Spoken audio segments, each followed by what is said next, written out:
Assalamualaikum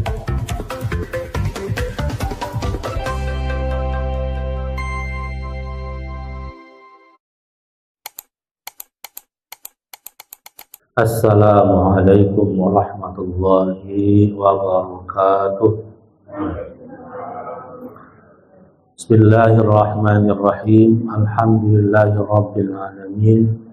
Wassalatu wassalamu ala asyrafil anbiya'i wal mursalin sayyidina maulana Muhammadin wa ala alihi washabbihi ajma'in, amma ba'du. Faya ayuhan nas usikum wa nafsi bittaqwallah faqad faza man ittaqa. Hadirin hadirat jamaah yang dirahmati Allah Subhanahu wa taala. Alhamdulillah, kita panjatkan puja dan puji syukur kehadirat Allah Subhanahu wa taala yang senantiasa melimpahkan nikmatnya pada kita semua. Dan dengan nikmat itu kita pergunakan untuk menjalani ketaatan-ketaatan kepada Allah, dan kita mohon pada Allah SWT mudah-mudahan kita dijadikan orang-orang yang husnul khatimah. Hadirin jamaah yang dirahmati Allah SWT, kita sampai kepada tentang tawakal kepada Allah Subhanahu wa taala.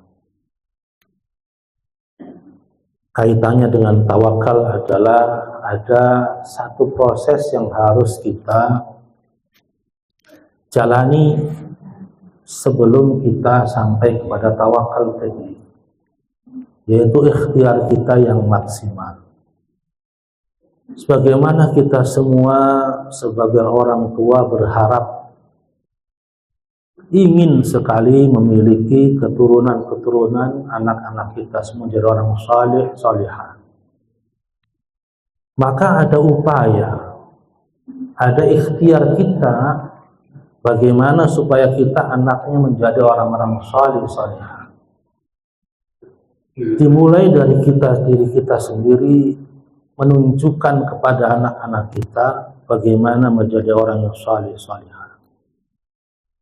Dan jangan kita ibaratnya hanya menuntut anak itu berbakti kepada kita tanpa kita ajari. Maka Gus Baha itu menjelaskan bahwasanya anak itu merupakan investasi dunia dan akhirat. Investasi dunia dan akhirat, maka investasi tersebut tergantung bagaimana kita mengajarkannya. Bagaimana kita mendidiknya. Tidak bisa anak itu sekonyong-konyong kemudian jadi anak yang saleh, tidak bisa. Tidak bisa kemudian anak itu tiba-tiba menjadi anak yang berakhlak, beradab, berbakti pada orang tuanya tanpa melalui proses pendidikan, tanpa kita ajari, tanpa kita didik. Maka salah satu kewajiban kita sebagai orang tua setelah anak kita lahir yaitu memberikan nama yang baik, kemudian mengakikahkannya, kemudian mengajarinya, mendidiknya, agar menjadi generasi penerus sujud kita pada Allah Subhanahu wa ta'ala. Bagaimana supaya anak berbakti pada kita? Rasulullah bersabda,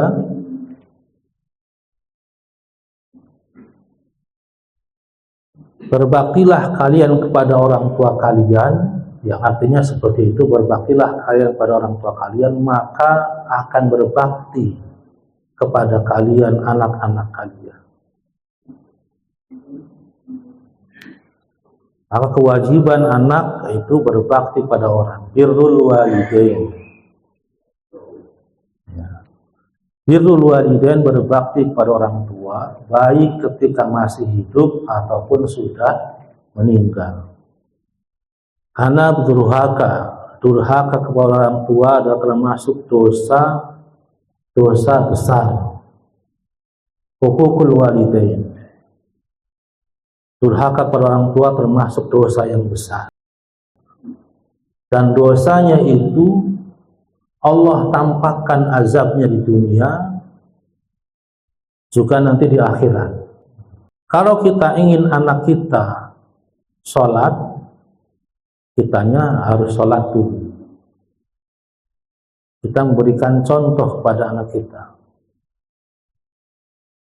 Kalau ingin anak kita orang yang soleh, kemudian rajin silaturahmi, kita ajak anak kita ngunjungin uaknya, ngunjungin pamannya, bibinya, mengajarkan kepada anak-anak kita untuk silaturahmi. Bagaimana supaya anak kita berbakti kepada orang tua, mengajarkan ngaji. Tidak bisa, Pak, kita biarkan anak saja. Anak kita lagi main HP, kita biarkan, enggak kita ajari, enggak kita didik. Itu kemudian kita tawakal, nggak bisa. Nggak bisa dikatakan tawakal, harus ada ikhtiar dulu.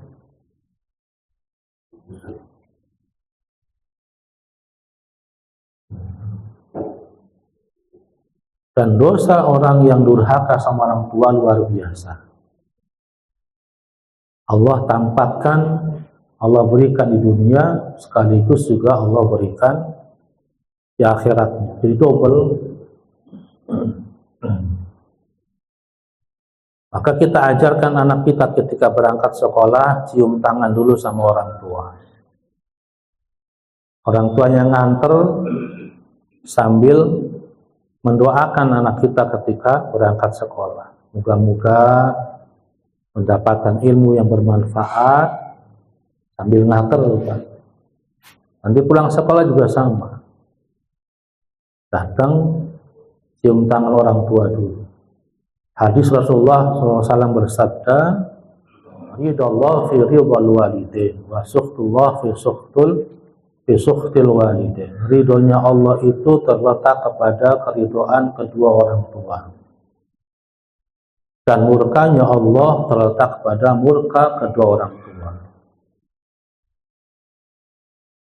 Jadi kalau kita sebagai anak yang mendapatkan keridhaan Allah, maka harus mencari bagaimana orang tua kita ridho dengan kita. Kalau orang tua kita sudah ridho, insya Allah ke depannya menjadi orang-orang yang sukses.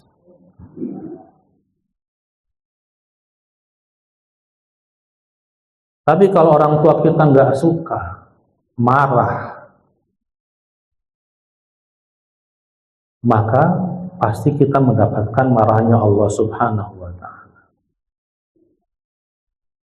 Dan kita sebagai orang tua juga harus menyadari bahwasanya anak yang Allah berikan pada kita merupakan amanat dari Allah untuk kita didik, kita ajari bagaimana mengenal Allah Subhanahu wa Ta'ala.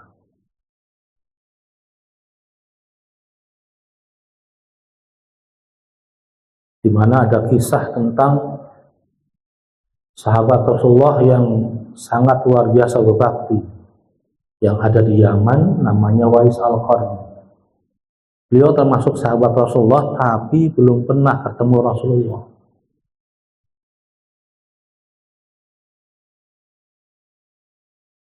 Bayangkan berangkat haji, kalau berangkat haji, pengen ketemu Rasulullah, ibunya sama siapa? Karena beliau tinggal hanya berdua dengan ibunya. Beliau ngurusin ibunya terus.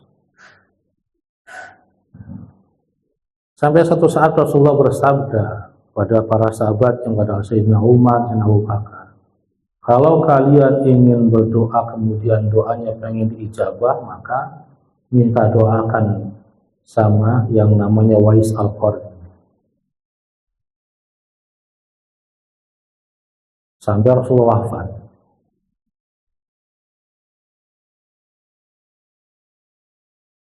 Dan begitu juga ada sahabat Rasulullah yang meninggalnya susah gara-gara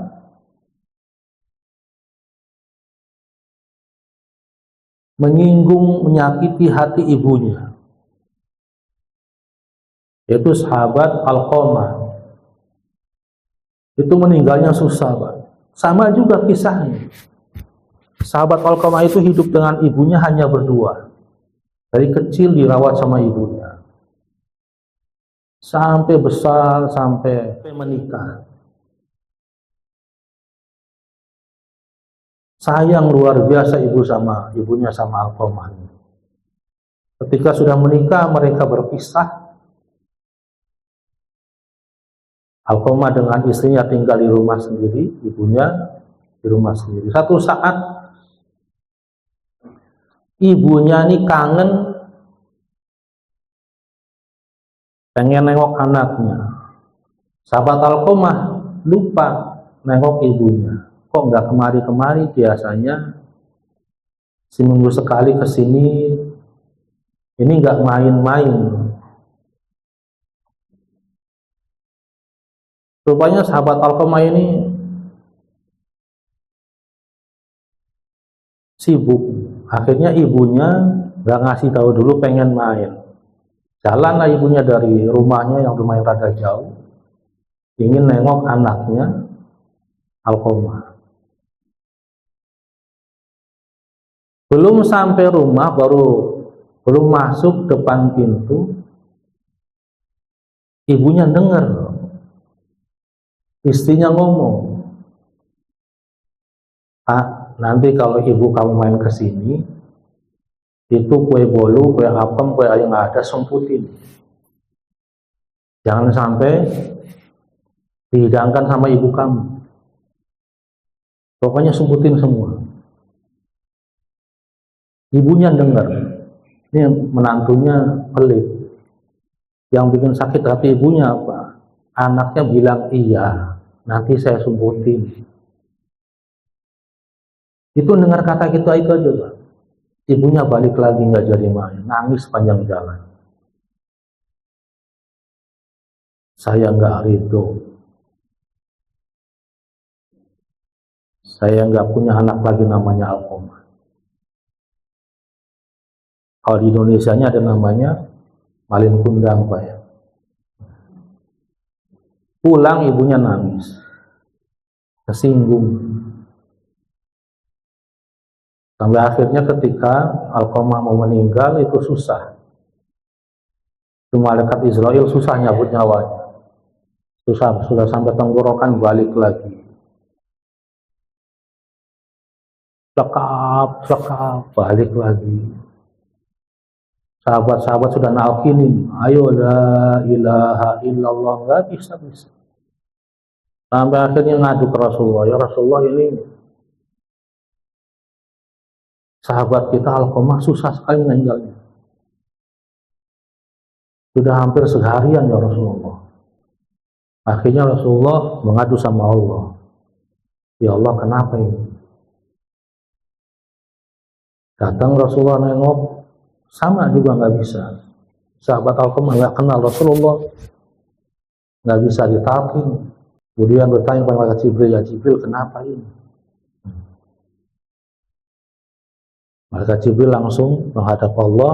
Allah kasih tahu, "Ya Jibril, dia punya salah sama ibunya.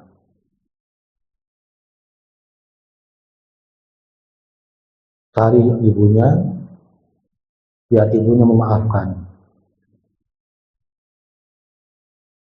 Dicari ibunya, disamperin rumahnya, ibunya pura-pura nggak kenal. "Alqamah, saya nggak kenal Alqamah." Akhirnya diminta hadir. Kata Rasulullah, "Ya ibu, ini putramu nggak ngaku saya bukan ibunya ya Rasulullah. Ini susah sekali meninggalnya. Allah berfirman pada saya supaya dia meninggal, ya sudah, dibakar saja." Diperintahkan sahabat-sahabat ngumpulin kayu bakar, terkumpul kayu bakar, diletakkanlah jenazahnya, diletakkanlah badannya di atas tumpukan kayu bakar, tinggal dibakar saja. Ketika mau dibakar baru, nggak mungkin cintanya seorang ibu nggak bisa hilang sama anaknya. Akhirnya mengaku, ya Rasulullah, dia putra saya, tolong jangan dibakar. Saya maafkan dia. Baru tuh bisa meninggal dengan husnul khotimah. Artinya dalam ini bahwasanya kita sebagai anak juga luar biasa harus berbakti sama orang tua kayak apa nih. Sampai ketika ini tentang berbakti pada orang tua. Sampai ketika suatu saat di zaman Nabi Musa alaihissalam, Allah perintahkan Nabi Musa alaihissalam untuk mencari wali-walinya. Di antara walinya ada di pelosok desa. Berjalan Nabi Musa, ketemu penduduk kampung, nanyakan orang tadi bingung. Kata Nabi Musa, saya diperintahkan oleh Allah untuk mencari kekasih Allah. Kok dia kekasih Allah? Kenapa? Dia itu miara babi ya Rasulullah. Ya Nabiullah Musa, dia miara babi. 2 ekor babi dia piara. Babi itu dari zaman Nabi Adam sampai Rasulullah tetap haram. Tapi kenapa dia jadi kekasih Allah? Nabi Musa bingung. Akhirnya Nabi Musa sebelum bertamu ngawasin dulu apa benar kata penduduk kampung. Benar, pagi-pagi orang itu gendong babi satu, bawa ke sungai, dimandikan babinya itu. Dimandikan bersih, udah bersih, mandukin, bawa lagi. Kemudian bawa lagi babi satu lebih gede lagi, dimandikan lagi bersih. Sore begitu Bu, mandiin lagi. Oh iya benar, ini orang kenapa jadi kekasih Allah? Penasaran Nabi Musa alaihissalam. Penasaran, samperin, bertamu. Saya ini diperintah Allah untuk mencari kekasihnya. Dan Allah bilang, kamu orangnya. Kenapa bisa dibilang kekasih Allah? Dan kita semua tahu babi itu haram dan najis. Kenapa? Engkau merawat. Dan 2 lagi. Satu besar, satu lebih besar lagi. Orang tadi menjawab sambil menangis. Ya Nabiullah Musa, yang engkau lihat ini memang babi. Tapi dua babi ini adalah orang tua saya. Bapak ibu saya yang Allah kutuk menjadi babi. Maka dosa orang tua saya itu urusan dengan Allah. Tapi kewajiban saya sebagai anak berbakti sama dia, walaupun bentuknya babi. Kenapa bisa dikutuk sama Allah jadi babi? Orang tua saya dulu amalannya luar biasa. Jahatnya luar biasa amalannya. Suka nyerobot tanah orang, patoknya dipindahkan, berbuat curang, kalau dagangan timbangannya dikurangi, kalau nimbang orang dia beli ke orang pengennya dilebihkan. Semua perkara-perkara yang Allah haramkan dia langgar semua, suami istri. Maka Allah kutuk dia jadi babi. Saya sebagai anaknya, kewajiban saya berbakti. Urusan orang tua saya dengan Allah, dengan Tuhannya, dosanya urusan mereka. Maka Nabi Musa SAW menjawab betul. Allah jadikan engkau walinya karena engkau berbakti pada orang tua. Walaupun kaya apa orang tua kita, kewajiban kita berbakti. Dosanya urusan dia dengan Allah. Kalau kita bisa berdoa, memohon ampunannya, mengajaknya bertobat, luar biasa. Dari zaman Nabi Musa ada namanya kutukan dari Allah, langsung Allah kutuk jadi. Bahkan termasuk kaum Nabi Musa itu, yang kaum Allah kutuk jadi kera.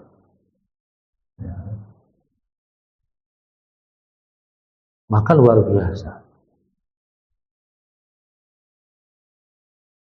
Habib Al-Hafidh Umar bin Hafidh mengatakan, salah satu wali Allah yang tidak tertulis orang tua kita.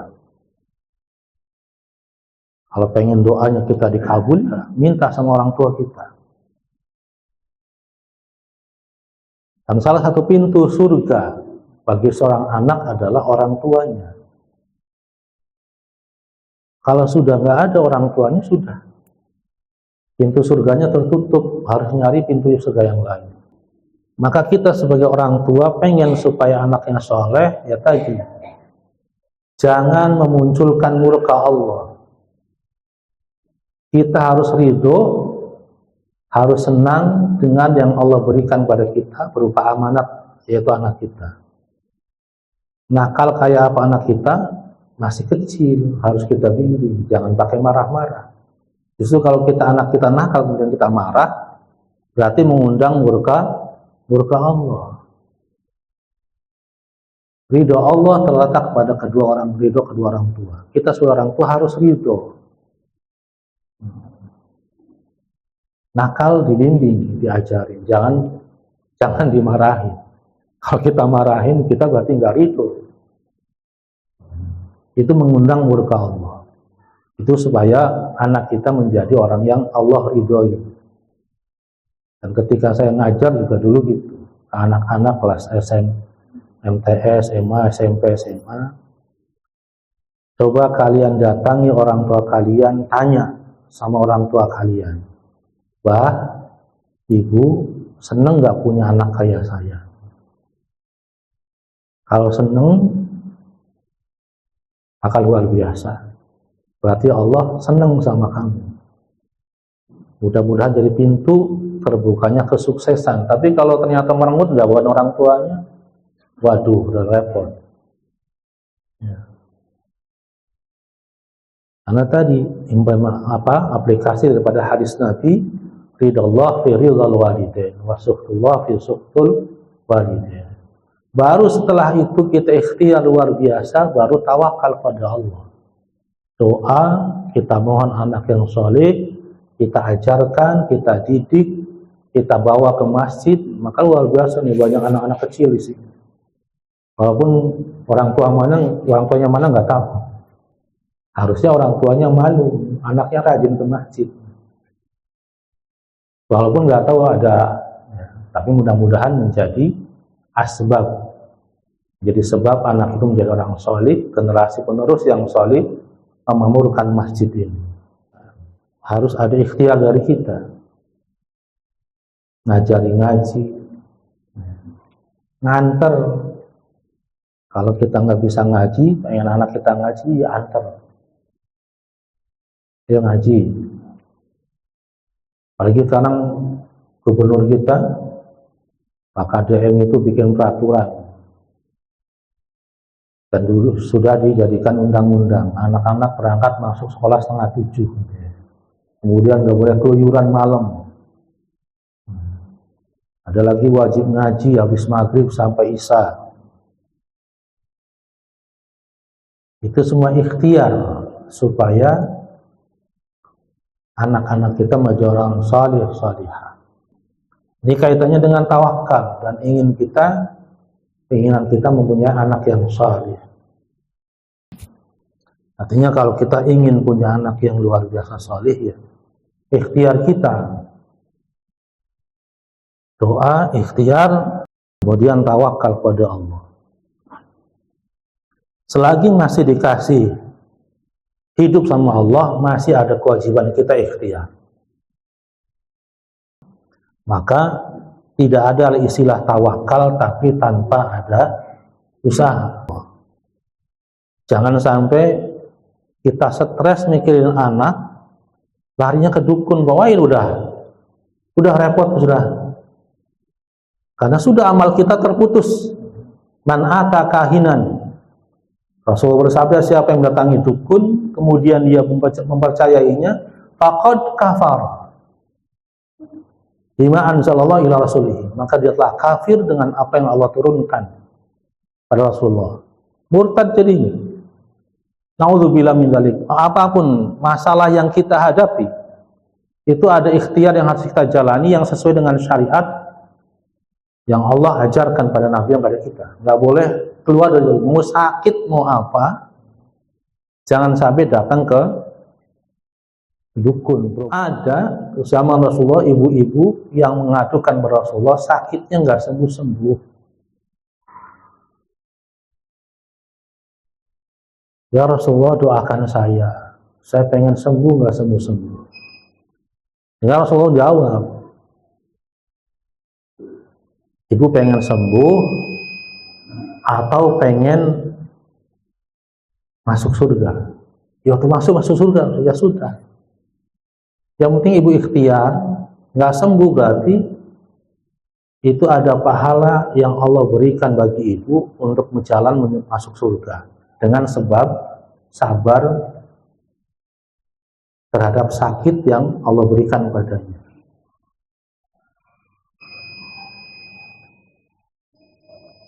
Jangan sampai stres kita, depresi, larinya ke dukun, naudzubillah min dzalik, sudah tersesat sudah namanya. Wallahu a'lam bishawab. Mari kita sama-sama akhiri dengan doa khatam majlis. Subhanakallahumma bihamdika asyhadu an la ilaha illa anta astaghfiruka wa atubu ilaik. Wassalamualaikum warahmatullahi wabarakatuh.